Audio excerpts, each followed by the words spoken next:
એ ભાસી રહ્યો છે. મારો મિત્ર પણ હું છું અને શત્રુ પણ હું છું.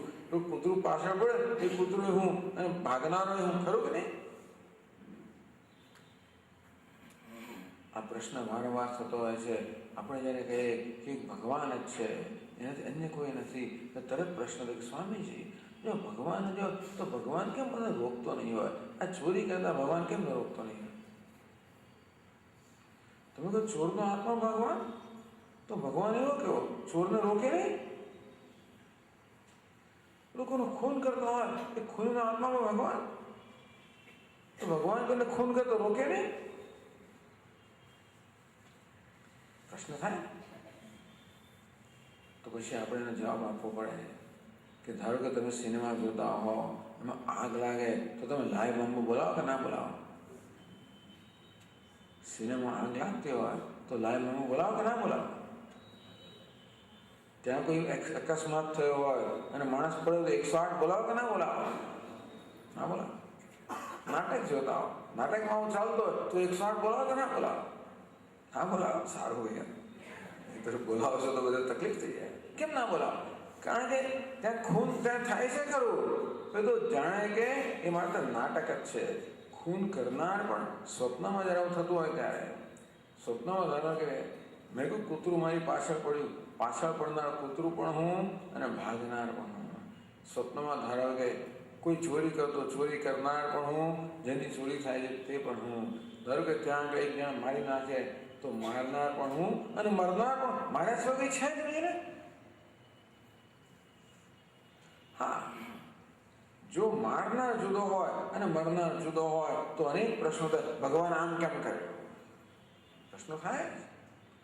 એટલા જ માટે જે બુદ્ધિશાળી લોકો છે ને એ તો પેલા બધા ધર્મથી વિમુખ થઈ ગયા. અક્કલ વગરની વાતો એ લોકો કરે ને એટલે બુદ્ધિશાળી. તો મોટા ભાગના લોકો બુદ્ધિ વગરના જ હોય છે એટલે બધું ચાલે, બધું સારું જ છે, બધું બરોબર, બહુ સરસ કહે છે. મોટે ભાગે લોકો વિચારતા હોતા જ નથી, એ બધું સારું જ લાગે. અને અમુક ભાષામાં આમ કહો ને એટલા બધા લોકો બહુ પ્રભાવ છે, પ્રભાવિત થઈ જાય. બીજું કે એટલે અક્કલ ઓછી ચાલે પાછી. તો માણસ જયારે વિચાર કરે ખબર કે આ તો અક્કલ વગરનું છે, આવો કેવો ભગવાન? પણ આપણે શું કહીએ છીએ? બધું જ ભગવાન છે. ખૂન કરનાર પણ ભગવાન, જેનું ખૂન થાય છે ભગવાન. પોતે પોતાનું ખૂન કરે એ કેવું? એને શું કહેવાય? હું ધારો કે આમ પેઠોડામાં ટપલી મારતો હતો તો શું કહેવાય? હું તમને ટપલી મારતો તરત ન કહેવાય ટપલી કેમ મારો? હું આમ કરતો હું તો શું કહેવાય? રમત કહેવાય. શું કહેવાય? રમત. ખરી કાંઈ આવી રમત શું કામ કરો છો? કેવી રીતે ખૂન કરનાર પણ હું હોઉં, જેનું ખૂન થયું તે પણ હું. એટલે શું થયો? હું મારી સાથે માત્ર રમત કરી રહ્યો છું. હું બધું શું છે? માત્ર રમત છે, નાટક છે, ખેલ છે. એવું હોય તો કોઈ તકલીફ નથી. આ માત્ર અદ્વૈત હોય તો જ આ બધી વસ્તુઓ બરોબર સમજાવી શકાય. બાકી આપણા પ્રશ્નના ઉત્તર કોદાળો સંતોષજનક મળે. હિન્દુસ્તાનની અંદર પણ વેદાંત છે, બીજી કોઈ વસ્તુ આ પ્રકારની સમજ પણ આપતો નથી. બસ ભગવાન છે, બ્રહ્મ લટકા કરે બ્રહ્મ પાસે. ચોર પણ બ્રહ્મ, જેની ચોરી છે એ પણ બ્રહ્મ. મારનાર પણ બ્રહ્મ, મરનાર પણ બ્રહ્મ. પ્રકારના સર્જનને વેદાંત શાસ્ત્રમાં વિવર્ત ઉપાદાન કારણ કહે છે. ચાલો છોડો એને, પણ ટૂંકમાં નત્વહમ તેષુ તે મયી, એ મારામાં છે, હું એમનામાં નથી.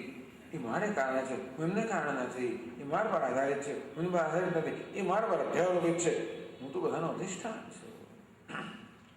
હું સત્ય, એ મિથ્યા છે, હું સત્ય છું.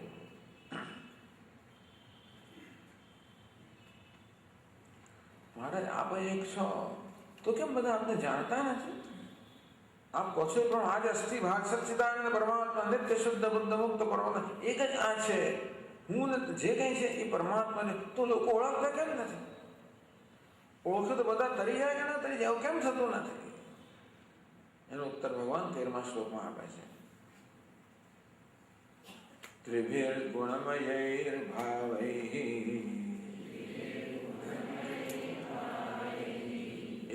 સર્વમિદં જગત મોહિતં નાભિજાનાતિ મામેભ્યઃ પરમવ્યયम्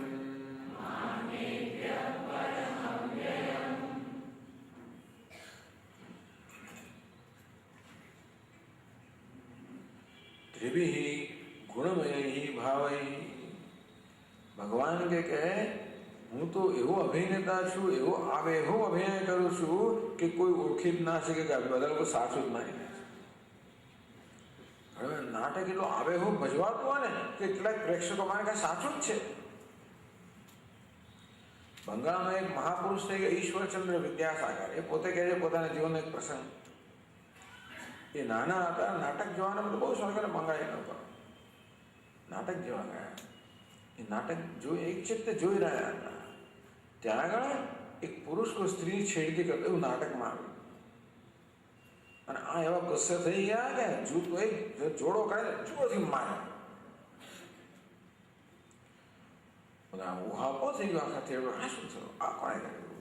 પડદા પડી ગયા.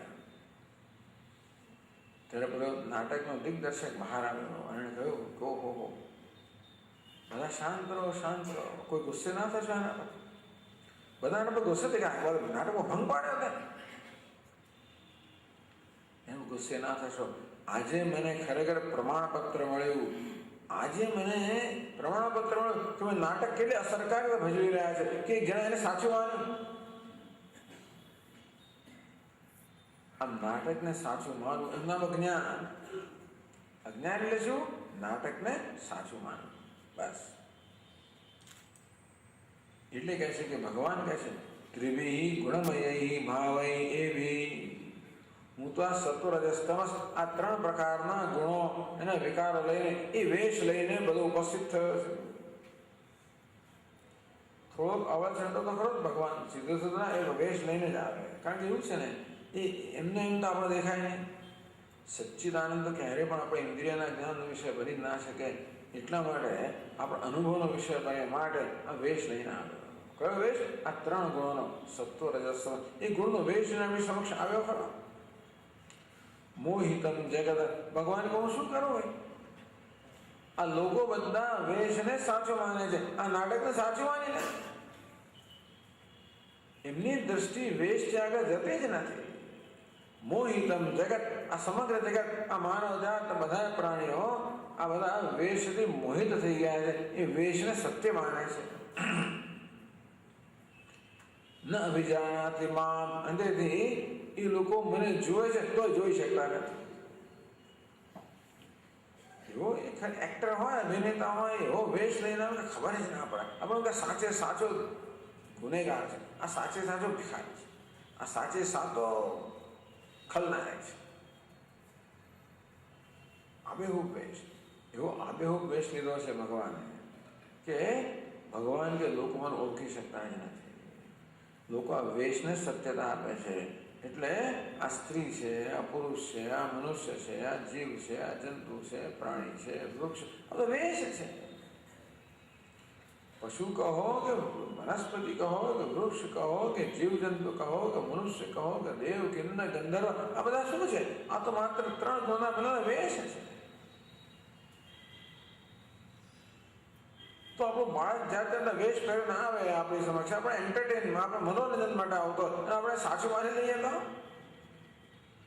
ભગવાન કે હું તો લોકોના મનોરંજન માટે જાત જાતનો વેશ લઈને આવ્યો. નવું એક જ વેશ લઈને લોકો કંટાળી ગયો, પણ જાત જાતના વેશ લઈને લોકોને શું થયું ખબર છે? વેશને સાચો માની લીધો. અંતેથી બધા એમ માને છે કે આ સ્ત્રી એટલે સ્ત્રી, પુરુષ એટલે પુરુષ, સારો એટલે સારો, ખરાબ એટલે ખરાબ, સંત એટલે સંત, શૈતાન એટલે શૈતાન, પાપી એટલે પાપી, પુણ્યશાળી. અરે પણ આ બધાની અંદર કોઈ જોતું જ નથી. ના બીજાથી મા મેભ્યઃ પરમવ્યયમ. આ બધા વેશથી પણ આ વેશનો પહેરાવ જે છું અવ્યય છું. આ તો બધું વિનાશશીલ છે, આ બધું વિકાર છે, હું નિર્વિકાર છું. આ બધું નશ્વર છે, હું શાશ્વત છું. સમમ સર્વેષુ ભૂતેષુ તિષ્ઠન્તમ પરમેશ્વરમ વિનશ્યત્સુ અવિનશ્યંતમ. આ બધા વિનાશમાં અવિનાશી છું, આ બધા વિકારમાં નિર્વિકાર છું, આ બધા રૂપમાં હું રૂપ રહિત ન છું, આ બધા ગુણમાં નિર્ગુણ છું. નિર્ગુણમ ગુણભોક્તૃ છે. બધા આ ગુણ ક્યાં છે? આ વેશમાં રહેલા છે. વેશનો પહેરનાર કેવો છે? નિર્ગુણ. બધા વિકારો ક્યાં છે? વેશમાં વિકારો છે, પણ વેશને ધારણ કરનાર કેવો છે? નિર્વિકાર. આ સંસાર ક્યાં છે? વેશમાં છે. એને ધારણ કરનાર પરમાત્મા અવિકાર. આ સંસાર લોકો વેશમાં જેવા ગૂંચવાઈ ગયા છે, એને જેટલી સત્યતા આપે છે એ પરમ અવ્યયમ. આ ત્રણેય ગુણોથી પર આ બધા વેશથી ભિન્ન એને ધારણ કરનારે હું છું એ લોકો મને ઓળખી શકતા નથી. એટલા જ માટે લોકો બિચાર ચક્કરમાં ફર્યા જ કરે છે તો હું જ, બીજું કોઈ નથી. મને ઓળખી શકતા નથી. મારે આવું કેમ કે ઓળખી શકતા નથી આપને? ભગવાનનું ઉત્તર આપે 14મા શ્લોકમાં છે, દૈવી શેષા ગુણમયી મમ માયા દુરત્યયા મામેવ યે પ્રપદ્યન્તે માયામેતાંતરન્તિ તે.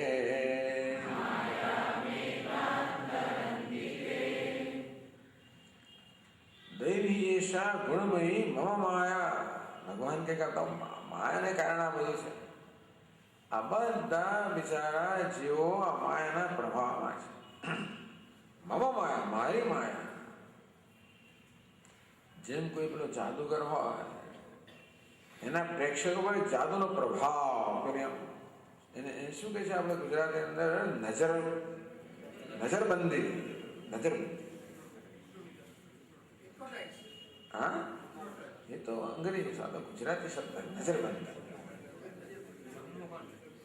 એટલે જાદુગર જે છે પોતાના પ્રેક્ષકો જો હોય ને બધા નજરબંધીને કારણે આ બધાને પ્રભાવિત કરે ને. બધા લોકોના જાદુના પ્રભાવમાં છે અને એ જે કંઈ કરે સાચું જ માનતા હોય છે. પેલો કામ લે 1000 રૂપિયા નોટ બતાવ્યા, અલા સાચી હોત તો એનો ધંધો કરવો શું કામ પડે હોત? 1000 નોટ બનાવ્યા જ કરે, કશું બનતું નથી. એ તો કાગળનો ટુકડો જ રહેતો હોય છે. તો આપણે દેખાડે શું? 1000 રૂપિયાની નોટ. આપણે મૂર્ખ લોકો શું માની? 1000 રૂપિયાની નોટ છે. કેમ? આપણે માયાના પ્રભાવમાં. એ કોણ છે? માયાવી. એ તો માયાનો માલિક છે. એ માયાના પ્રભાવમાં નથી. એ તો માયાને ઉપયોગ કરનાર છે, માયાનો પ્રયોગ કરનાર છે. માયા તો એની દાસી છે. જાદુગર છે, જાદુ છે તો જાદુ તો એના કાબુમાં છે ને. આપણે પ્રેક્ષકો જાદુના કાબુમાં છે. જાદુ કોણ છે? જાદુનો માલિક છે. ખરું કે નહીં? એ જાદુના કાબુમાં તો પછી કામ પતી ગયું નહીં. તેમ ભગવાન કેવો છે? આ માયા કહો, જાદુ કહો ભગવાનનો. એને કારણે લોકો બધા ઊંઘતા જાગતા છતાં ઊંઘતા.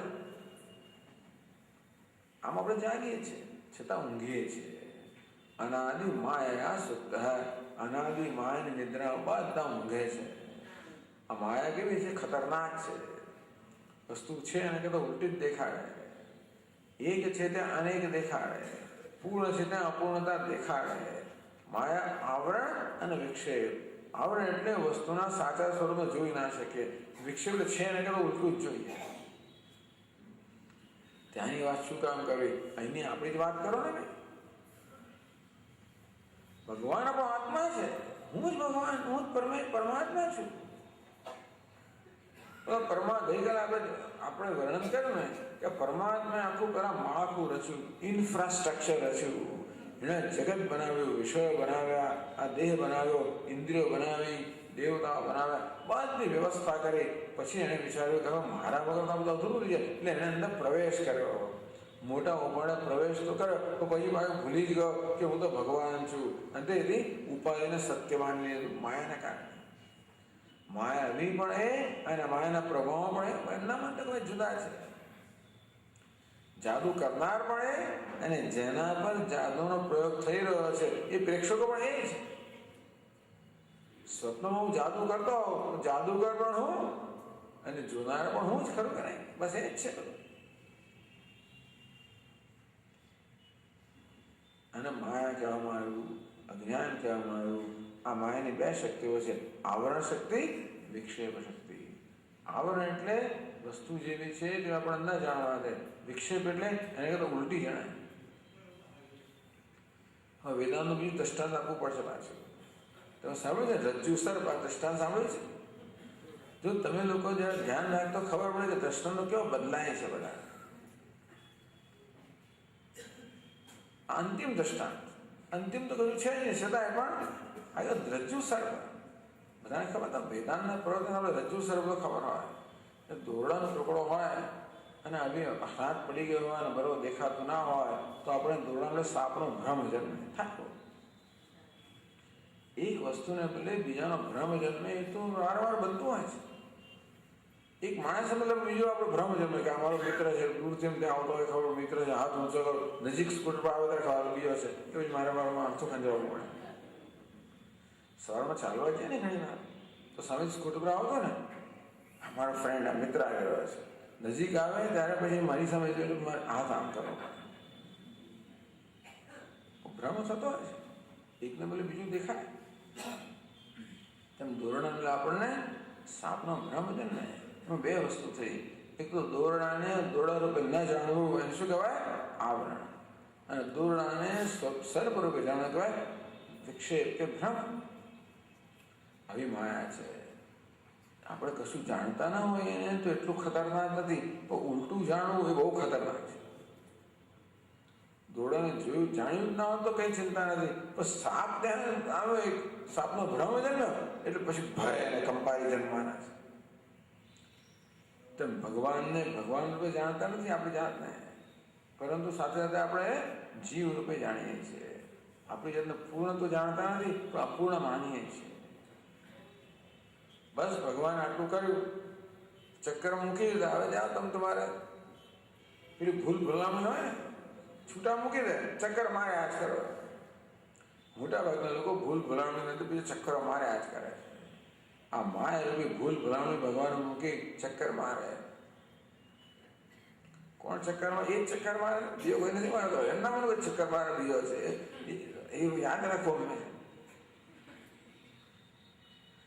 દૈવી હેશા ગુણમયી મમ માયા દુરત્યા. હે અર્જુન, આ માયાને તરવી દુસ્તર છે, બહુ મુશ્કેલ છે. લો, એક તો આ જગતના રૂપમાં પોતે આવ્યો, જાત જાતનો વેશ પહેર્યો અને વેશને આપણે સાચો માની કે એ માયાને કારણે. તો ભગવાન જે કોઈ જન્મે બધા માયાના પ્રભાવમાં જ જન્મતો હોય તો એનો અર્થ એ તો કે અમે તો બધા છૂટી શકીએ જ નહીં ને. માયાના પ્રભાવથી છૂટાય ખરું? ભગવાન કે હા સાચું. એક આપણે છટકબારી છે ખરી, બાકી આમ તો માયાના પ્રભાવમાં હોવાના કારણે કોઈ છટકબારી જણાતી જ નથી, પરંતુ છટકબારી છે એ બીજી પંક્તિમાં કહે છે મામેવ યે પ્રપદ્યન્તે માયામેકાં તરન્તિ તે. મામ એવ યે પ્રપદ્યન્તે, પરંતુ જે માત્ર મારું જ શરણ લે છે એ તામ માયામ તે તરંતી, એ લોકો આ માયાને તરી જાય છે. આમ તો શું દુરત્યા, તરવી મુશ્કેલ છે માયા, દુસ્તર છે. પણ જેને તરવી મુશ્કેલ છે માયા પણ તરવી સરળ બની જાય ક્યારે? આપણે એ માયાવીનો આશ્રય લઈએ ત્યારે. પણ પરમાત્માનો આશ્રય લઈએ. એનો થઈ તો કે જીવનમાં બે આશ્રય છે, એક માયા અને બીજો ભગવાન. આપણે નક્કી કરવાનું કોનો આશ્રય લેવો છે.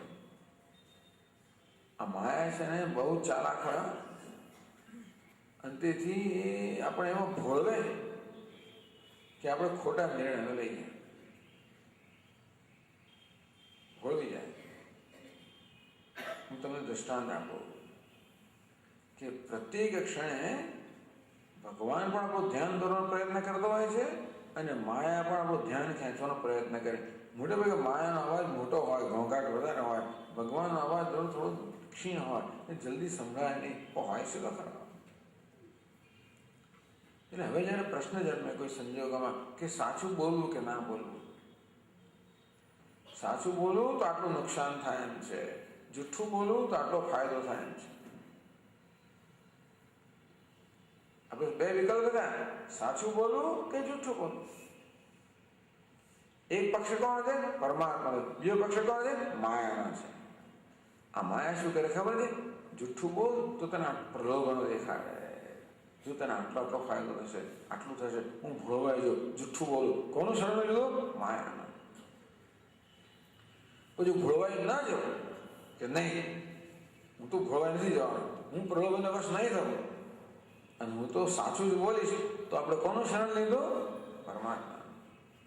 આટલું સહેલું છે. ભગવાનનું શરણ કે અઘરું નથી. આ ભગવાનનું શરણ એટલે આમ પડ્યા ને તળ્યા એ બધું બરોબર છે, પણ આપણા જીવનમાં ભગવાનનું શરણ એટલે શું? એ બધું લોકો સમજે ત્યારે ને. શરણાગતિ કોને કહેવાય? ભગવાનની શરણાગતિ એટલે શું? આ બહુ સરળ વસ્તુ છે. ભગવાન કરતો હોય છે, તો પેલી માયા એવી પ્રબળ છે ને કે એવા પ્રલોભનો દેખાડે છે કે આપણને ભગવાનને વિમુખ બનાવે છે. આ કામ, ક્રોધ, લોભ આવી વૃત્તિઓ દ્વારા માયા આપણને ભોળવી દે છે. આપણે ખોટા નિર્ણયો લેવડાવે છે. એમ કે ભગવાનથી વિમુખ બનાવે છે. કશ્ચિત ધીર પ્રત્યેગાત્માનમૈક્ષત. કોઈ ધીર હોય, વિવેકી મહાપુરુષ હોય, જે પ્રત્યેગાત્મે અમૃતત્વમ ઇચ્છત. એ કે નહીં, મારે તો અમરતા જોઈએ, મારે તો નિત્ય જોઈએ, મારે તો પૂર્ણતા જોઈએ, મારે અપૂર્ણ વસ્તુ ના જોઈએ. ત્યાર પછી આ માયાનો આશ્રય છોડીને પરમાત્માનો આશ્રય લે, ભગવાનનો આશ્રય. મામેવ પ્રપદ્યન્તે. જે મારી પ્રપત્તિ, મારા પગ પકડાય છે, મારો આશ્રય લે છે, મને શરણાગત થાય છે. ભગવાનને પકડીએ, માયા થોડું કે છોડે નહીં. આપણે ભગવાનને પકડે તો માયા આમ સપાટો મારે તો ખરી, તો મારવું એટલું મારી લે, હું તો પકડી જ રાખીશ. માયા એમને ના છોડે, આપણને બરોબર ફટકારે. ટૂંકમાં આપણે ભગવાનનો આશ્રય લઈએ, એના સત્ય, અહિંસા વગેરે મૂલ્યોનો આશ્રય લઈએ તો એમના મન થાય કે એ સહેલું છે, બહુ ફટકા ખાવા પડે. પણ આપણો વિશ્વાસ હોય કે આ ફટકા ખાધેલા છે એ છેવટે મને ફાયદો કરનારા છે, તો આપણે ભગવાનનો આશ્રય ના છોડીએ. આપણે પ્રલોભનમાં ના આવી જઈએ, આપણે અવિવેકને વશ ના થઈએ. વિવેક અને અવિવેક આ બે માર્ગ છે. દૂરમેતે વિપરીતે વિશુચિ અવિદ્યાયા ચ વિદ્યેતિ જ્ઞાતા વિદ્યાભીષણમ નચિકેત સમન્યે નત્વા કામ બહવો લોલુપંત. યમરાજા નચિકેતાને ધન્યવાદ આપે છે. એ નચિકેતા જેનો બે માર્ગ છે, એક વિવેકનો માર્ગ, બીજો અવિવેકનો માર્ગ. અવિવેકનો માર્ગ કેવો છે? જે અનેક પ્રકારના વિષયો પ્રલોભન કરતા હોય અને મોડો માણસ એનાથી પ્રલોભનને કારણે બિચારો હવે ભોળવાઈ જાય. એ નચિકેતા નત્વા કામા બહવો અલોલુપંત. તને કોઈ કામના હોય, કોઈ પ્રલોભન હોય, તારામાં લોલુપતા ઉત્પન્ન ન કરે. ખરેખર તું જ આ વિદ્યા માટેનો સાચો અધિકારી છે. વિવેક છે, વૈરાગ્ય છે, આ બધા આપણે ગુણો કેળવે એટલે ભગવાનનો આશ્રય એનો કહેવાય. મામેવ પ્રપદ્યન્તે.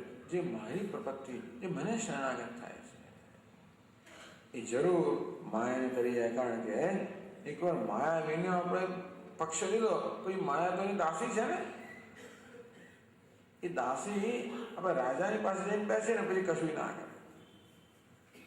તુલસીદાસ મહારાજ કે સીતાજી કોણ છે? તો મહારાણી છે. માયા કોણ છે? નર્તકી છે. લોકો મોટે ભાગે નર્તકીના હાવ ભાવને એનાથી બધાથી બિચારા પ્રભાવિત થઈને એના પર આકર્ષાય. પણ જે વિવેકી છે એ તો ભગવાનનો પક્ષ લે. તો કે મહારાણી છે, પેલી નર્તકી છે. નર્તકી એકવાર તમે મહારાજાને પકડે, નર્તકી શું કરવાની હતી? મામેવ પ્રપદ્યન્તે. જે લોકો મને શરણાગત થાય છે, માયા મેતામ તરંતે. એ મારા અનુગ્રહને કારણે. બીજી કોઈ રીતે આપણે માયાને તરી ના શકીએ. કઈ તરી શકીએ? ઈશ્વરનો અનુગ્રહ હોય ત્યારે. આપણે ભગવાનને આપણા પક્ષમાં લેવો પડે, ભગવાનને પક્ષપાતી બનાવવા પડે. ભગવાન બાકી એવો મોટો છે ને ઉપાડે કોઈનો પક્ષ લે જ નહીં, બધા મારા સરખા, એવું નહીં, સરખા બરખા નહીં. ભગવાન મારો પક્ષ લે તો ભગવાનને પક્ષપાતી બનાવવા પડે. કોણ બનાવે? ભગવાનની ભક્તિ છે ને ભગવાનને પક્ષપાતી બનાવે. સમૂહમ સર્વભૂતેષુ નમે દ્વેષ્યોસ્તિ ન પ્રિય. ભગવાન તો બધા મારે બધા સરખા જ છે. મને કોઈને મળે દ્વેષ નથી, કોઈને મળે આસક્તિ નથી, બધા મારા સરખા જ છે. બધા સરખા તો ભગવાનને કરવાનું શું? બધા એને મળે સરખા હોય. એક નિર્ગુણ બ્રહ્મ છે, બધા એને મળે સરખા. પણ આપણને એ કામ ના લાગે. આપણો સગુણ બ્રહ્મ જોઈએ. એ શું છે? એ પક્ષપાત કરે. કોણ? ભક્તોનો પક્ષપાત કરે. ये भजन्ति तमाम भक्त्या मयि तेषु चाप्य. જે લોકો ભક્તિપૂર્વક મારું ભજન કરે છે એ લોકો મારામાં છે, હું એમનામાં છું. એટલે આ ભક્તિ છે ને એ ભગવાનને પક્ષપાતી બનાવે છે. શ્રવણમ કીર્તનમ વિષ્ણુ સ્મરણમ પાદ સેવનમ.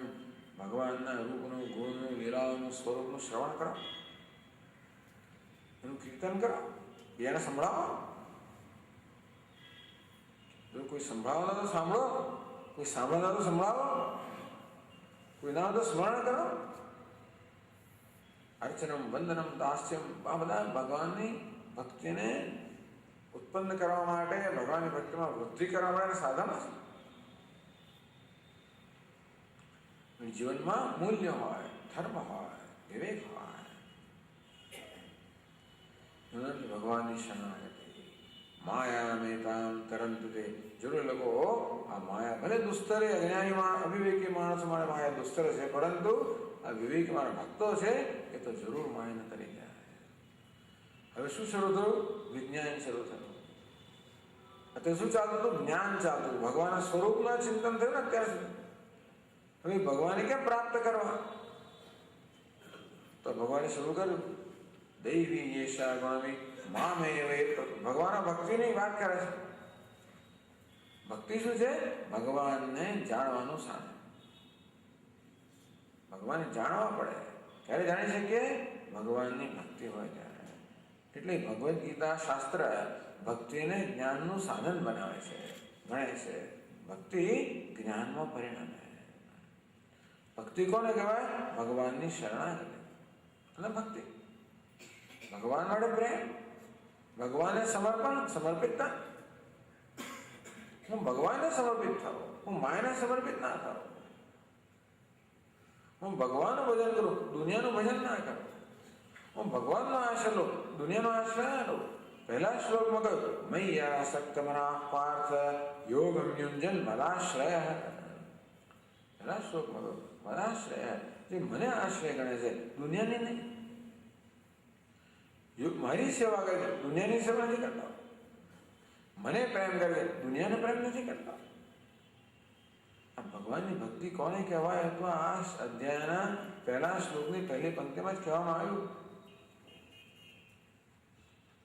ભગવાન પ્રત્યે આસક્તિ હોવી, ભગવાનની સેવા હોવી અને ભગવાન જીવનના આશ્રય રૂપે, ધ્યેય રૂપે સ્વીકારવા. મને એકમાત્ર ભગવાનની જ કૃપા જોઈએ. ભગવાન જ ધ્યેય છે અને ભગવાનની કૃપાથી તે ધ્યેય પ્રાપ્ત કરવું છે. એ સિવાય બીજા કોઈ સાધનમાં જરૂર જ નથી. અને ભગવાનની ભક્તિ, આ નામ શરણાગતિ પ્રપત્તિ. મામેવ પ્રપદ્યન્તે. જે લોકો મને શરણાગત થયા છે એ જરૂર માને કરી જાય છે. તો મહારાજ બધા લોકો શું કામ શરણાગત નથી થતા? શું કરીએ કહે છે?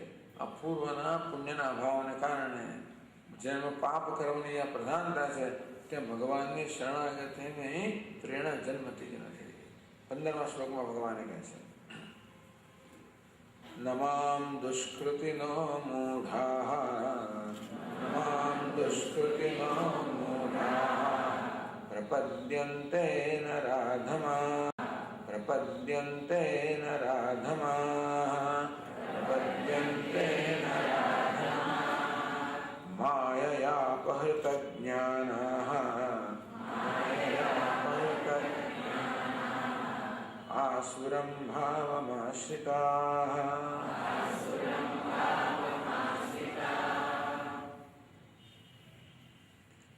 ભગવાન કેમ મોટાભાગના લોકો આપનો આશ્રય લેતા નથી?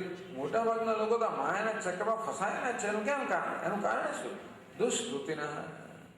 ભગવાન કહે કે જે લોકોના જીવનમાં પાપ કરવાની પ્રધાનતા છે, માણસ પાપ કરે છટકી શકતો નથી. આપણને એમ લાગે છે કે સ્વામીજી આ બધા પ્રામાણિક લોકો કેટલા આગળ વધી ગયા, એનું તો કોઈ પૂછવાનું નથી, એ તો બધા સુખી જ છે, આ છે તે, એવું માનીએ છીએ આપણે. પણ એવી ગફલતમાં ક્યારે પણ ન રહેવું.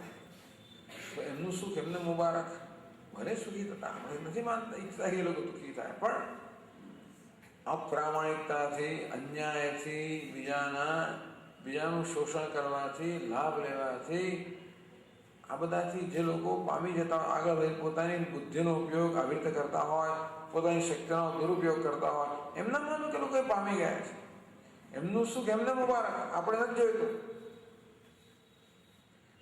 દુષ્કૃતિને ભગવાન કહે છે કે દુષ્કર્મ કરવું એનો સ્વભાવ થઈ ગયો છે. પાપી કોને કહેવાય? પાપ કરવાનો સ્વભાવ જ થઈ ગયો છે.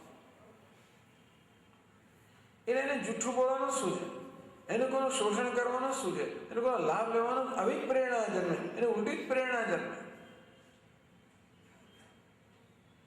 એને ચોરી કરવાનું શું છે? એ પછી જાઓ એટલે મારું શું, પહેલા આમાં મારું શું, એક પ્રશ્ન પૂછે. કામ કરતા પહેલા આમ મને શું માનશે, કશું કરતા પહેલા આવું જ શું? અરે કામ માટે તમે લોકો છે ને, આટલો પગાર તો આપે છે કામ માટે, એ જ પગાર તો એનો કંઈ હિસાબ જ નથી. તમારું કામ કરી આપો તો મને શું માનશે? બોલો, આવું શું છે? કેમ? દુષ્કૃતિના. આપણે એનો વાત ના કરવો જોઈએ, આપણે એની અનુકરણ ના કરવું જોઈએ. એમનું સુખ ને સાહેબી એમને મુબારક. નરાધમા, આ મનુષ્યમાં અધમ મનુષ્યો જે લોકો પાપ કર્મની અંદર જ રખે છે. એવું કેમ છે? મૂઢા, અવિવેકી લોકો છે. કઈ વસ્તુથી પોતાને સુખ મળશે જાણતા નથી, તેથી ખરેખર જે દુઃખ આપનારી વસ્તુ છે એને લોકો સુખના સાધન તરીકે અપનાવે છે, અને સુખ આપનારી વસ્તુ છે એને લોકો એની ઉપેક્ષા કરે છે. આવું બધું કરવાથી માણસને સાહેબી મળે ખરી, આવું કરવાથી માણસને સત્તા મળે ખરી, આવું બધું કરવાથી કદાચ નામના પણ મળે ખરી, પણ સુખ મળે એ શક્ય છે. સુખ જુદી વસ્તુ છે. સુખ તો ભાઈ મનની અવસ્થા છે. ત્યાં શાંતિ મળે ખરી, એ મનમાં શાંતિ હોય ખરી, એ મનમાં પ્રેમ હોય ખરો, એ મનમાં ઉદારતા હોય ખરી, એમાં કરુણા હોય ખરી. એવી સંભાવના બહુ જ ઓછી છે. એનો અર્થ એ થયો કે જે સુખ મેળવવા માટે આવો અન્યાયનો માર્ગ લેવામાં આવ્યો, એ સુખનો ભોગ આપ્યા સિવાય કશું મળતું જ નથી. જેને માટે આપણે કર્યું એને તો ભોગ આપી દીધો. એટલે ક્યારેય પણ એ લોકોને આપણે બહુ તો મનમાં દયા જ ખાવી જોઈએ, એમનો વાદ ક્યારેય ના કરવો જોઈએ, અનુકરણ કરવાની કોઈ જરૂર જ નથી. મૂઢા, અવિવેકી લોકો. અવિવેકી કોને કહેવાય? શેમાં પોતાનું હિત રહેલું છે અને શેનાથી પોતાનું અહિત થશે એ સમજવાની જેનામાં ક્ષમતા ના હોય. એટલું જ નહીં, પરંતુ જેનાથી પોતાનું અહિત થવાનું છે એને હિતનું સાધન માને, અને જેને હિત થવાનું એને અહિતનું સાધન માને. આનામાં વિવેક. એ બીજા દયાને પાત્ર, તિરસ્કારને પાત્ર નથી, પણ આપણે એનું અનુકરણ કરવાની જરૂર નથી, એમનાથી પ્રભાવિત થવાની જરૂર નથી. માયા અપહૃત જ્ઞાન, તો વિવેક જ્ઞાન ક્યાં ગયું? આ માયાએ વિવેક જ્ઞાનનું અપહરણ કરી લીધું. આ માયા જે છે ને, એક એવો તો જાણે કે ચળકાટ ઉત્પન્ન કરે છે કે માણસ સમજતો નથી કે એ માણસ બિચારો કાચનો ટુકડો અને હીરો બંને સાથે પડ્યા હોય, એ કાચનો ટુકડો વધારે ચડકે હીરા કરતા.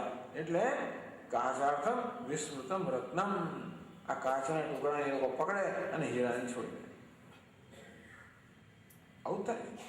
બહારના ચળકાટને જ મહત્વ આપતા હોય, અંદર શું પોલમ પોલે જાણતા ના હોય. આ એક યુવાન હતો, આ વિદેશની વાત છે. એક યુવાન હતો અને એક યુવતીને જોઈ, બહુ સુંદર યુવતી. શું સુંદર એના વાળ હતા, શું સુંદર એનો ચહેરો, કેવા સુંદર એના દાંત, બધું એકદમ એક જોઈને લગતું થઈ જોતા એ વાર. પેલી આગળ જાય પાછા જાય, પેલું આમ મળે પેલા આમ મળે, એનો પીછો કરવા માંડે. એની પછી ચાલાક હતા, એને જોયું કે હા પીછો કરે છે. આમ કરતી કરતી પછી એ પેલી એક કોફી શોપમાં ગઈ, હોસ્ટેલમાં રેસ્ટોરન્ટમાં ગઈ. આ પાછળ કરો, પેલી ટેબલ પર બેઠી, આ બેઠો, પેલી કોફી મંગાવી, અને કોફી મંગાવી. પછી જેમ તેમ કરીને પેલી વાત શરૂ કરી. આ સ્ત્રીને બિચારાને દયા આવી જરા કે તને મારા વડે બહુ આકર્ષણ. તો કે હા, તને શેના વડે આકર્ષણ? જરા જો. એને પેલી વીક કાઢીને નીચે મૂકી. ત્યારે ખબર વાહ કેવા ચોખ્ખું કાઢીને બહાર કાઢ્યું. ત્યારે ખબર શું પોલમ પોલ, આ બહારથી એવું અંદર બધું પોલમ પોલ, આ માયા આવી જ છે, આવું દેખાવ કરે અંદરથી પોલમ પોલ. અવિવેક એ લોકો જાણતા નથી. મોહિતમ ના વિજાનાતિ મામેભ્યઃ પરમભ્યઃ. એ લોકો માત્ર દેખાવને સત્ય માને છે. માયા અપહૃત જ્ઞાન. માયા જે ચળકાળ ઉત્પન્ન કરે એને કારણે જેનું મન મોહી ગયેલું છે, જેનો વિવેક બુદ્ધિ તો કે ક્યાંય ક્યાંય નષ્ટ થઈ ગઈ છે, એવા અવિવેકી પુરુષો આસુરમ ભાવમાશ્રિતા. એના છેવટે એ લોકોમાં કામ, ક્રોધ, લોભ, અભિમાન, ઘમંડ તમે જોજો આ બધી જગ્યાએ. જે લોકો અપ્રામાણિક હોય એ લોકો સ્વભાવ જોજો. આ ના નીકળો તો મને કહેજો. હું તો કોઈને ઓળખતો નથી, જાણવાની ઈચ્છા નથી કરતો, પણ તમારે જાણવું તો જાણ. જે લોકો આપણે અપ્રામાણિક જ છે, જે લોકો ગેરરીતિથી ધારો કે સાહેબ બન્યા હોય કે સત્તા પ્રતિષ્ઠા પ્રાપ્ત કરી હોય, એનો સ્વભાવ જોજો. એમાં દંભ છે કે નહીં, ઘમંડ છે કે નહીં. દંભો દર્ભો અભિમાનશ્ચ ક્રોધ પારુષ્ય. ક્રોધ, કઠોરતા, દંભ, ઘમંડ આ છે કે નહીં તમે જરૂર જોજો. અંદર જઈને જોજો, બહારથી નહીં. બહાર એ લોકો તો બધા વ્યવહાર કરવા બહુ કુશળ હોય છે, એટલે એમાં તો બધું એકદમ સ્માઇલ જ આપતા આવું જ કરતા હોય. પોતાના સાથે કેમ વર્તે જરા જોવા જવું છે, અંદર ઠેકાણે કેમ વર્તે છે. આસુરમ ભાવમાશ્રિતા. આવું થાય એટલે અસુરોને છે ને તરત જ તક મળી જાય, એ અસુર અંદર પ્રવેશી જ જાય, એનો કબજો લઈ લે. એ અર્જુન આ બધું હોવાને કારણે લોકો મારું શરણ લેતા નથી, બધા માયાના ફંદામાં ફસાયેલા છે. તો ભગવાન આમાંથી કોઈ અપવાદરૂપ કે અપવાદરૂપ છે કોણ છે? 16મા શ્લોકમાં કહે છે ચતુર્વિધા ભજન્તે મામ, ચતુર્વિધા ભજન્તે મામ જના સુકૃતિનો અર્જુન, જના સુકૃતિનો અર્જુન. આર્ત જિજ્ઞાસુરર્થાર્થી, આર્ત જિજ્ઞાસુરર્થાર્થી. જ્ઞાની ચ ભરતર્ષભ, જ્ઞાની ચ ભરતર્ષભ.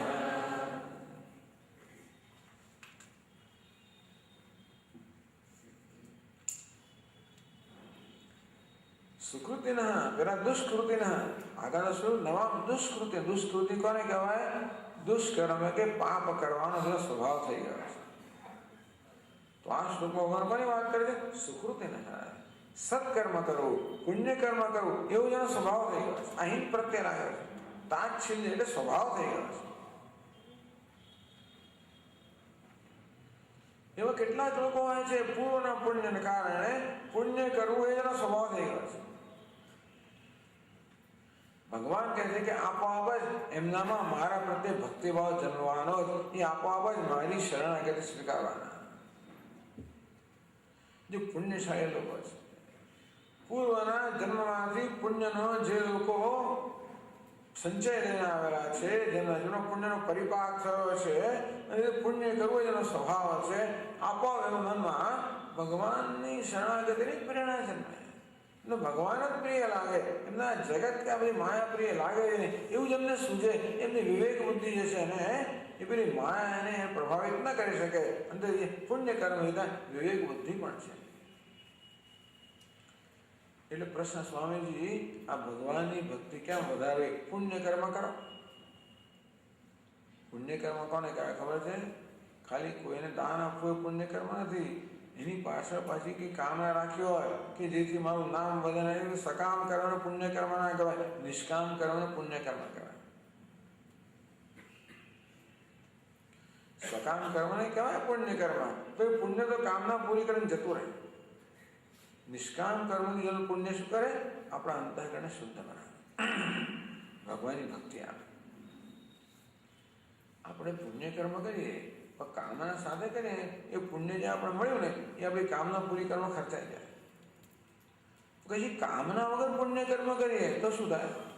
પેલા પુણ્ય કશુંક તો કરવું પડે ને, તો આપણું પાપ લઈને જાય, આપણા પાપને દૂર કરે. આપણામાં ધીમે ધીમે ભક્તિભાવ જન્મ આવે. એટલે ભક્તિભાવ જન્મવાનું બીજું કશું ના સૂચે તો પુણ્ય કર્મ કરો, નિષ્કામ કર્મ કરો, સેવા કરો. સુકૃતિના ये अर्जुन જે લોકો સત્કર્મ કરનારા છે, પુણ્ય કર્મ કરનારા છે, મામ ભજનતે, એ લોકોમાં આપોઆપ જ મારું ભજન કરવાની પ્રેરણા જન્મે જ છે. એટલે હૃદય આપણે બધા ભક્ત જ છીએ, પરંતુ પેલા આ પાપના રાગ દ્વેષના આવરણને કારણે આપણો ભક્તિભાવ જે છે ને અંદર કુંઠિત થઈ ગયો છે. આપણો બધા સ્વભાવથી તો સંત જ છીએ, એટલું જાણી લેજો. આપણો તુલસીદાસજીમાં કોઈ ફેર નથી કે સુરદાસજીમાં કે કોઈ આપણો ફેર નથી. સુરદાસજીનું જેવું હૃદય છે ને કે એવું જ આપણું છે. ફેર એટલો જ છે કે એમણે પોતાનું હૃદય શુદ્ધ બનાવ્યું. જેમ અરીસાને આપણે ચોખ્ખો કરીએ તો આપણું પ્રતિબિંબ કેવું સ્પષ્ટ દેખાય. એ અરીસા પર ધૂળ જામી ગયો તો આપણો ચહેરો દેખાય નહીં. આપણો અરીસો કેવો છે? મંદિર પર ધૂળ જામી ગયેલી છે. એમણે ચોખ્ખો કર્યો છે. શ્રી ગુરુ ચરણ સરોજ રજ નિજ મન મુકુર સુધારી. તુલસીદાસ મહારાજ કે મારા ગુરુદેવના ચરણની રજથી મારા મન રૂપી અરીસા છે ને એને હું સાફ કરું છું. આમ જેણે મન રૂપી અરીસો સાફ કર્યો છે એને ત્યાં આગળ ભગવાન દર્શન થાય, મનમાં જ થાય. એટલે સુરદાસજીનું મન આપણું એક જ તત્વનું બનેલું છે, પણ આપણે શું અવિવેકને કારણે અનેક બધી મલિનતાઓ આવી ગઈ છે. તેથી આપણને એમના જો દર્શન ના થાય. આપણે એટલું જ કરવાની જરૂર છે, આપણા મનની મલિનતા દૂર કરવાની છે. સત્કર્મથી, મૂલ્યોથી, ભગવાનના ભજનથી, ભગવાનની સેવાથી, અથવા જગતનો પણ ભગવાનની સેવાથી. મામ ભજન હે અર્જુન, એ લોકોને આપોઆપ જ મારું ભજન કરવાની પ્રેરણા જન્મે છે. પણ ભગવાન બધા ભક્તો સરખા હોતા કે સરખા નથી હોતા. ન પુણ્યના તારતમ્ય, ક્યાંક પુણ્ય ઓછું હોય, વધતું હોય. પુણ્યના ઓછા વધતા આપણાને કારણે મારા ભક્તો 4 પ્રકારના છે. ભગવાન છે ને બધા ભક્તો તો ખરા, પરંતુ પુણ્યના ઓછા વધતા આપણાને કારણે, તારતમ્યને કારણે આ ભક્તોની પણ 4 કક્ષા છે. 4 પ્રકારના ભક્તો કેવા કરતા એમ કહેવાય કે આ ભક્તોની 4 કક્ષા છે, 4 તબક્કા છે. બીજી પંક્તિમાં કહે છે આર્ત જિજ્ઞાસુ અર્થાર્થી જ્ઞાની છે. આર્ત જિજ્ઞાસુ અર્થાર્થી જ્ઞાની. આર્ત કેવો છે? તમોગુણી ભક્ત. ભક્ત તો ખરો. અર્થાર્થી રજોગુણી ભક્ત. જિજ્ઞાસુ સાત્વિક ભક્ત. જ્ઞાની ગુણાતીત ભક્ત. આર્ત કોને કહેવાય? જે તદ્દન દુઃખી હોય, મહાન પીડિત હોય, જેમ કે ગજેન્દ્ર. 4 પ્રહર યુદ્ધ ભયો. 4 પ્રહર યુદ્ધ થયું, પકડો. નીર પીવન સિંધુ ગયો. નીર પીવન સિંધુ કે કિનારે. સિંધુ બીચ બસત ગ્રાહ. ચરણ લઈ પછાડે. પેલો ગજેન્દ્ર પાણી પીવા ગયો ખરો, પણ એક મોટો મગરમચ્છ રહેતો હતો, એને પગે પકડ્યો. 4 પણ પછી યુદ્ધ ચાલ્યું. પણ પાણીમાં તો મગર હંમેશા બળવાનો હોય. સિંહનું બળ, હાથીનું બળ ઘટવા માંડ્યું. હાથી ડૂબવા માંડ્યો. નાક કાન ડૂબવાને લાગે. આ નાક ને કાન ડૂબવા લાગ્યા. હવે તો ટકાય એવું નથી, હવે મારો પ્રાણ નહીં રહે. કૃષ્ણ કો પુકારે. ત્યારે કૃષ્ણને પુકારે, હે ગોવિંદ, હે ગોપાલ, રાખો લાગે. અત્યારે ગોવિંદ ગોપાલ ત્યાં રાહ જોયો. પાછું એમનામાં આવતો, મફતમાં આવતો નથી. એમનામાં કે એમનામાં આવી જાય.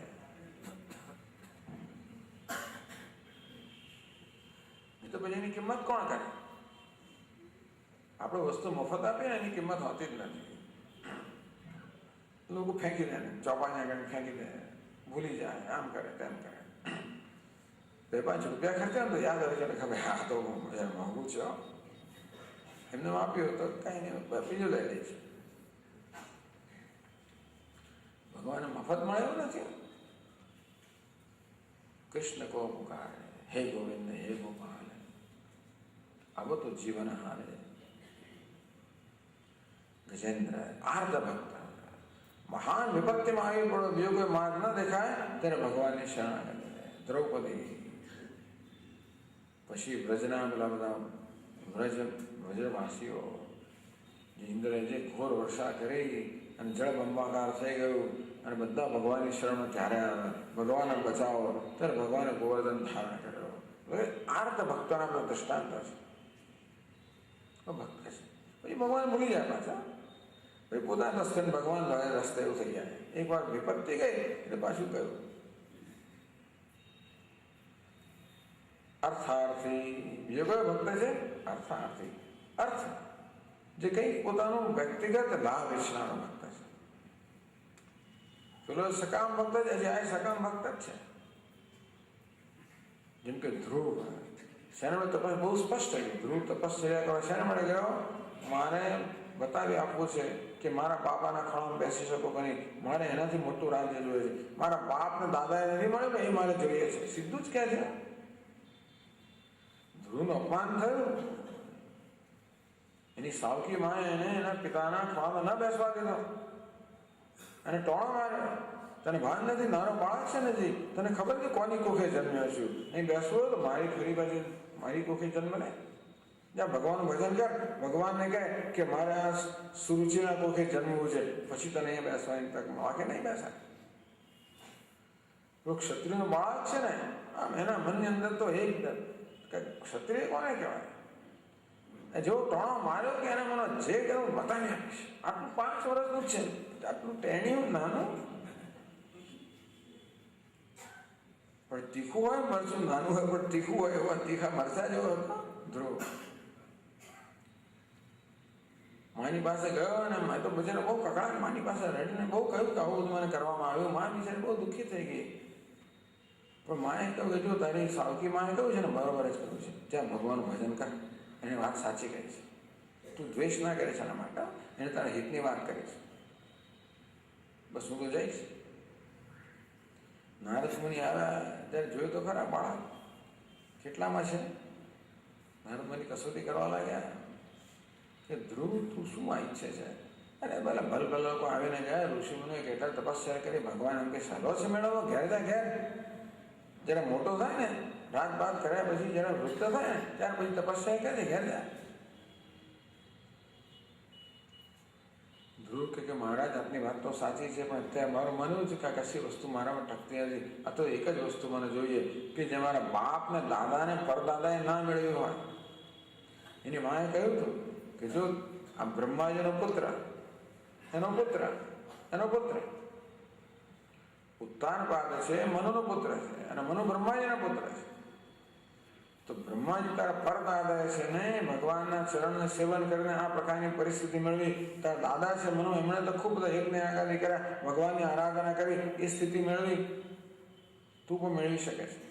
એટલે ધ્રુવ તો નારદજીને કહે કે અમારા દાદા અને પરદાદાએ પણ ના મેળવ્યો એ વસ્તુ પર મારે જોઈએ છે. બોલો, નારદજીને લાગ્યું આ તો છોડવાનું નથી. એટલે પછી એને બરાબર દીક્ષા આપી, ઓમ નમો ભગવતે વાસુદેવાય, અને કેમ ધ્યાન કરવું બધી પ્રક્રિયા બતાવી. અર્થાર્થી ભક્ત વિભીષણમાં કેવો છે? અર્થાર્થી ભક્ત. સુગ્રીવ કેવો છે? અર્થાર્થી ભક્ત.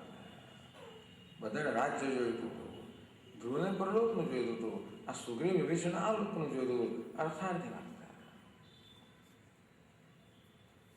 એકવાર કરાર થયો, મૈત્રભાઈ સુગ્રીવ ભૂલી ગયો, એને રાજ મળી ગયો, ભૂલી ગયો ભગવાનને.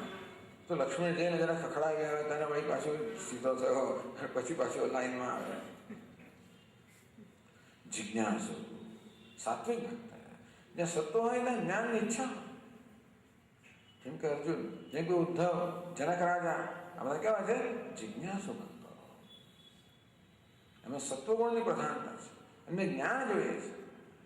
જ્ઞાની છે ભરતર્ષભ, છેવટે કઈ કક્ષામાં પરિણામે? જ્ઞાન જન્મે ત્યારે ત્રણેય ગુણથી પર. જેમ કે સનત કુમાર, જેમ કે નારદજી, જેમ કે પ્રહલાદ, આ બધા જે ભગવાન કહે જ્ઞાની ભક્તો, ત્રણેય ગુણથી પર. ભગવાન ಐಕ್ಯનું જેને આ જ્ઞાન પ્રાપ્ત થયું, જે કંઈ છે ભગવાન જ છે. સર્વમ ખલુ ઇદમ બ્રહ્મ, જે કંઈ છે બ્રહ્મ છે, પરમાત્મા છે, આત્મા જ છે. લોકો ઈશ્વરને આત્મરૂપે જાણે છે. હે અર્જુન, આવી 4 તબક્કાના કે 4 કક્ષાના મારા ભક્તો છે, પુણ્યશાળી લોકો. બધા ભગવાન સરખા છે, તો કે સરખા ખરા, પણ સરખા તો ના કહેવાય. વાત પછીના શ્લોકમાં કહે છે, તેષાં જ્ઞાને નિત્યયુક્તઃ, તેષાં જ્ઞાને નિત્યયુક્તઃ એકભક્તિર્વિશિષ્યતે, એકભક્તિર્વિશિષ્યતે પ્રિયો हि જ્ઞાનિનોત્યર્થમ, પ્રિયો हि જ્ઞાનિનોત્યર્થમ અહં સ ચ મમ પ્રિયઃ, અહં સ ચ મમ પ્રિયઃ. તેષાં જ્ઞાની વિશિષ્યતે. હે અર્જુન, આ 4 મારા ભક્તો તો ખરા, પણ જ્ઞાની ભક્ત છે એ વિશિષ્યતે, એ વિશેષ છે, એ સર્વોત્કૃષ્ટ છે. એટલે ભગવાનનો સર્વશ્રેષ્ઠ ભક્ત કયો? જ્ઞાની ભક્ત. જ્ઞાની પણ છે ને ભક્ત પણ છે. તો સાચો ભક્ત જ્ઞાની હોય અને સાચો જ્ઞાની ભક્ત હોય, એટલે જ્ઞાની ભક્ત એવું કંઈ જુદા કહેવાની જરૂર નથી. એને જ જ્ઞાન કહેવાય જે આપોઆપ જ ભક્તિભાવ જાગૃત થાય, એને જ ભક્તિ કહેવાય જે આપોઆપ જ્ઞાન જાગૃત થાય. ન થાય તો પછી એને ભક્તિ ના કહેવાય, જ્ઞાની ના કહેવાય.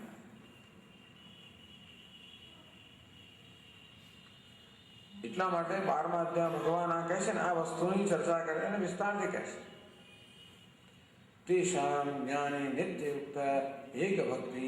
આ જ્ઞાની ભક્ત છે એના 2 વિશેષણો કયા? નિત્યયુક્ત, એક ભક્તિ. નિત્યયુક્ત, નિત્ય જોડાયેલો મારામાં. આ જ્ઞાનીઓ આત્મરૂપે જાણે છે, તેથી સતત મારામાં જ નિષ્ઠ છે, ક્યારે મારાથી અલગ જ નથી. જે જાણતો હોય કે જે કંઈ છે ઈશ્વર જ છે, હું જ છું, એ વળી એને જુદાઈ ક્યાં રહી? ભગવાન જુદો હોય, હું જુદો હોઉં તો ભગવાન જુદો પડી જાય, પણ ભગવાનનો આત્મા જ હોય. આમાં આટલી વસ્તુ છે. અત્યાર સુધી આ બંગડી પોતાને બંગડી માનતી હતી, તો બંગડીને જ્ઞાન તો હું સોનું છું, આટલો ફેર પડી ગયો. જ્યારે બંગડી પોતાના નામ રૂપમાંથી અહમભાવ સંકેલી લે, ઉઠાવી લે અને જે પોતાનો આત્મા સ્વનું છે એમાં પોતાનો અહમભાવ સ્થાપિત કરે, આટલું જ કામ કરવાનું છે. આપણે પણ ઉપાધિમાંથી અહમભાવ ઉઠાવીને અસ્થિભાવથી પ્રિય સચ્ચિદાનંદ સ્વભાવ છે અહમભાવ સ્થાપિત કરીએ, બસ પતી ગયો. ઉપાધિનું શરણાગતિ માયાની શરણાગતિ, આત્માની શરણાગતિ, ઈશ્વરની શરણાગતિ. તેષાં નિત્યયુક્ત. આ તો જ્ઞાની તો જાણે છે કે મારો આત્મા છું. એક ભક્તિ અંતેથી એની દૃષ્ટિમાં ઈશ્વર સિવાય કંઈ છે જ નહીં. ભક્તિનું બીજું કોઈ સાધન નથી, ભક્તિનું બીજું કોઈ આશ્રય જ નથી, પણ એક માત્ર ભગવાન જ ભક્ત. ભગવાન સિવાય બીજું કોઈનું ભજન નથી, ભક્તિ નથી, અને જે ભગવાનની ક્યારે અલગ નથી, એવો જ્ઞાની ભક્ત છે. વિશિષ્ટ એ બધામાં શ્રેષ્ઠ છે. કેમ મારા શ્રેષ્ઠ કહ્યો? બીજી પંક્તિમાં કહે, પ્રિયો હિ જ્ઞાનિનોત્યર્થમ. હે અર્જુન, હું જ્ઞાનીને અત્યંત પ્રિય છું. આમ તો લોકોને ધન પણ પ્રિય હોય, અને પુત્ર પણ પ્રિય હોય, અને દેહ પણ પ્રિય હોય. તો વિત્તાત પ્રિય, પ્રિય પુત્રાત પ્રિય, अस्मात् सर्वस्मात् प्रियः. ये अंतरत्वम यदयम आत्मा. આત્મા જે છે આપણે સૌથી પ્રિય છે. ભગવાન કે મારો ભક્ત છે, મને આત્મરૂપે જાણે છે, માટે હું એને સૌથી પ્રિય છું, અને એ પણ મને સૌથી પ્રિય છે. મહારાજ આપ બહુ બધો ઘેરો આંતરો કરો છો. એવો એક શબ્દ છે ઘેરો આંતરો, એટલે શું? પક્ષપાત રાખવો. આ ભક્ત, એ ભક્ત મને પ્રિય છે, હું ભક્તને સૌથી વધારે પ્રિય છું, એ ભક્ત મને સૌથી પ્રિય છે. હવે વેળો વાતો કરો છો, આ તમને પ્રિય ને બે પ્રિય? ના એવું નથી ભાઈ, બધા મને પ્રિય છે. છતાંય પણ આવો ફેર પડી જાય છે. શું ફેર પડે છે? 18મા શ્લોકમાં કહે છે, ઉદારા સર્વ એવૈતે, ઉદારા સર્વ એવૈતે, જ્ઞાનીત્વાત્મૈવ મે મતમ, જ્ઞાનીત્વાત્મૈવ મે મતમ, આસ્થિતસ્સ હિ યુક્તાત્મા, આસ્થિતસ્સ હિ યુક્તાત્મા, મામેવાનુત્તમાં ગતિમ, મામેવાનુત્તમાં ગતિમ. ઉદાર સર્વ એવ એતે, આ બધા ઉદાર, બધા મારા ભક્તો ઉત્તમ છે, બધા મને પ્રિય છે, આ બધા શ્રેષ્ઠ છે. એવું ક્યારે પણ બને નહીં કે ભગવાન ભક્ત ભગવાનને પ્રિય ના હોય. ન વાસુદેવ ભક્તાનામ અશુભમ વિદ્યતે ક્વચિત. વાસુદેવના ભક્તોનો અશુભ પ્યાર થાય જ નહીં, બધા મને પ્રિય છે. છતાંય પણ આ જ્ઞાની માને બે ભક્તોમાં તફાવત શું છે ખબર છે? જ્ઞાની તો આત્મૈવ મે મતમ, એ તો મારો આત્મા છે. કે મારે બીજા બધા આત્મા નથી, બીજા મારા આત્મા છે. પણ જ્ઞાની મને આત્મરૂપે જાણે છે, બે જાણતા નથી. ટૂંકમાં ભગવાન કે મારો અનુગ્રહ તો બધા પર સમાન જ છે. તો બીજા બધા એવું છે ને, વરસાદ પડતો હોય, વરસાદ કેવું ઓછું પક્ષપાત રાખે કે અહીંયા પડો ત્યાં ના પડો, બધા જે ચાલે વરસાદમાં બધા વરસાદનો આનંદ માણી શકે કે નહીં? પણ વરસાદમાં ચાલીએ ખરા, પણ છત્રી લઈને ચાલીએ તો પછી હું ફરિયાદ કરું કે જો આ વરસાદ કેવો છે, મને ભીજાવતો નથી, અને પેલાને કેવું ભીજવે છે જો, અને મને નથી ભીજાવતો. વરસાદનો વાંક ખરો કે મારો પણ કંઈ ફાળો ખરો? પેલો છત્રી વગર ચાલે છે એટલે વરસાદનો આનંદ છે, હું છત્રી લઈને ચાલું છું. આટલો ફેર છે. વરસાદ કે બધા લોકો મારું પ્રિય જ છે, જે મારામાં ચાલે બધા પ્રિય જ છે. આ છત્રી વગર ચાલે વધારે પ્રિય છે, એટલે કે એને મારા પ્રેમનો વધારે અનુભવ થાય છે. મારો પ્રેમ તો બધો સરખો જ છે, આ છત્રી બંધ કર તો મારા પ્રેમનો અનુભવ થશે. આમ ભગવાન અનુગ્રહ તો બધા સરખો જ છે. બીજા બધા લોકો અહંકારની છત્રી લઈ લઈને ચાલતા હોય છે, એને કારણે ભગવાન અનુગ્રહની વર્ષા છે એનો અનુભવ થતો નથી. અને બધી છત્રી છોડી દીધી. જ્ઞાની ત્વાત્મૈવ એટલે જ કહ્યું સચે મમ પ્રિય, એ મને પ્રિય છે, બીજા પ્રિય નથી એમ નથી. મારા પ્રેમનો પૂર્ણ અનુભવ આ જ કરી શકે છે. બીજા લોકો અનેક પ્રકારના બધા અહંકાર વગેરેના અનેક અંચળા ઓળ્યા હોવાને કારણે એ લોકો હવે અગ્નિ તો ધારો કે અગ્નિ તો પડી રહ્યો છે, જે આવે એને હૂંફ આપે ને અગ્નિનો કોઈ પક્ષપાત ના, તો દૂરના દૂર હોય તો ઠંડીમાં ધ્રુજા કરે કે નહીં, એ નજીક જાઓ તો તમે હૂંફ આપે. ભગવાનની નજીક આવે ને હૂંફ મળે છે, દૂરના દૂર એને હૂંફ મળતી નથી, એટલે હું કઈ પક્ષપાત નથી કરતો. પણ જ્ઞાની મને પ્રિય છે એવું કહેવા કરતા આ જ્ઞાની મારા પ્રેમનો સૌથી વધારે અનુભવ કરે છે. જ્ઞાની મારો આત્મા છે એમ નહીં, પણ જ્ઞાની મારો આત્મા હોય અને કેવો લાભ હોય એવો લાભ